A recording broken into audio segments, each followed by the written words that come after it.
Olá, meus queridos alunos da EJA, do município de Ubaitaba. Aqui quem está falando é o professor de matemática Amauri, diretamente do Centro de Canoagem, palco do nosso campeão Isaquias Queiroz. Mas na verdade foi pensando em vocês que estou aqui gravando essa videoaula a fim de que vocês possam aproveitar bastante nesse período de isolamento social para adquirir um pouco mais de conhecimento. Hoje falaremos especificamente sobre a origem e evolução dos sistemas de numerações. E finalizaremos falando sobre diversos povos que criaram seu próprio sistema de numeração. Mas para isso, precisamos falar um pouco sobre números. Segundo Platão, os números governam o mundo. Vocês podem até não concordar, mas os números passaram sim a governar o mundo, devido à sua grande importância e utilidade. Basta olhar ao nosso redor, onde quer que estejamos e o que quer que façamos, lá estão eles, os números, nos relógios, nas moedas, nos carros, nos celulares, nos notebooks, nas casas, na natureza, na saúde, enfim, em praticamente tudo. Mas vocês já pararam para se perguntar como os números surgiram? Para descobrir sobre a origem dos números, precisamos conhecer um pouco sobre a história humana. E isso pode ser feito de diversas maneiras. Estudando ruínas de antigas civilizações, estudando fósseis, estudando a linguagem escrita, até mesmo avaliando o comportamento de diversos grupos étnicos desde o princípio dos tempos. Mas vamos voltar um pouco mais no tempo, mais especificamente para o tempo das cavernas. Percebemos que há indícios de que há mais de 30 mil anos o homem já tinha a necessidade de contar. Riscos e marcas em paredes e ossos descobertos em cavernas indicavam isso. Embora o homem ainda não tivesse a noção de contagem, mas é perceptível que intuitivamente e instintivamente tinha um senso numérico, quase que uma noção de contagem. Acredita-se que até mesmo os animais possuem um senso numérico, mas esse senso numérico não pode ser confundido com contagem, que é um atributo exclusivamente humano que necessita de um processo mental. Com o passar do tempo, o homem começou a desenvolver algumas atividades, tais como plantar, construir casas, domesticar e criar animais, etc. Junto com as criações, mais especificamente com as criações de ovelha, o homem começou a perceber que precisava controlar seus rebanhos.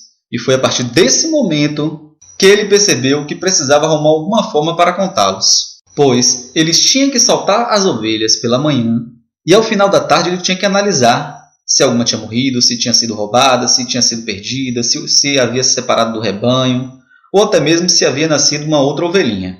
Observe que para fazer essa análise, ele agia da seguinte forma.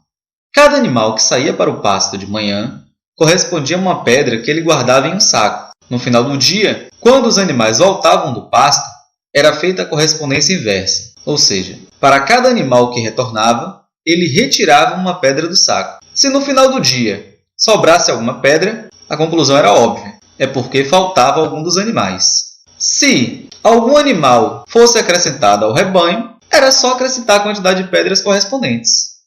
Assim, o pastor de ovelhas fazia correspondência 1 a 1, onde cada ovelhinha correspondia a uma pedrinha.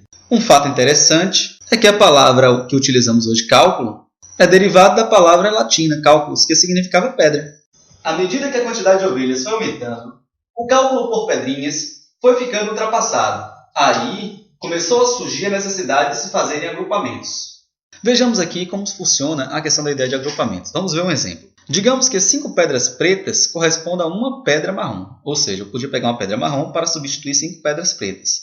E 2 pedras marrons correspondiam a uma única pedra azul. Ou seja, eu podia substituir 2 pedras marrons por apenas uma azul. Assim, nós podíamos concluir que 10 pedras pretas só precisaria de uma pedra azul. Ou seja, para representar 10 pedras pretas, em vez de procurar 10 pedrinhas pretas, bastava ele pegar uma pedra azul e colocar para representar as 10. Então essa é uma ideia de agrupamento.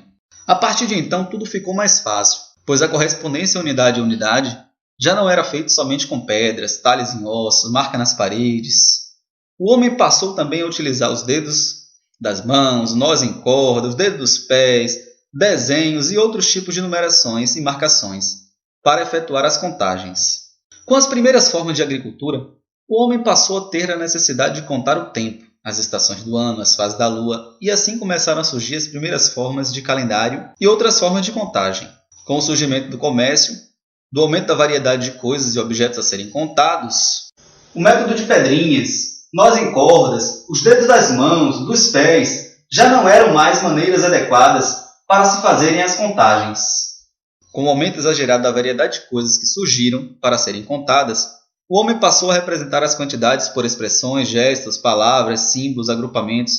Mesmo assim, ficava difícil criar um símbolo para cada uma dessas coisas. Assim, de posse da ideia de agrupamento, e a fim de resolver esses problemas citados anteriormente, foram desenvolvidos os sistemas de numeração. Então, observe que cada povo foi criando seu sistema de numeração. Os babilônios, os egípcios, os maias, os gregos, os romanos, os hindus, os árabes, os chineses, ou seja, vários povos, cada um criou seu próprio sistema de numeração. Mas o que é de fato um sistema de numeração? Um sistema de numeração é um conjunto finito de símbolos somado a uma lei de formação que permite representar qualquer quantidade. Os sistemas de numerações podem ser classificados em sistema de numeração não posicional e sistema de numeração posicional. No sistema de numeração não posicional, o valor de cada símbolo no número, independente da posição, representa o mesmo valor.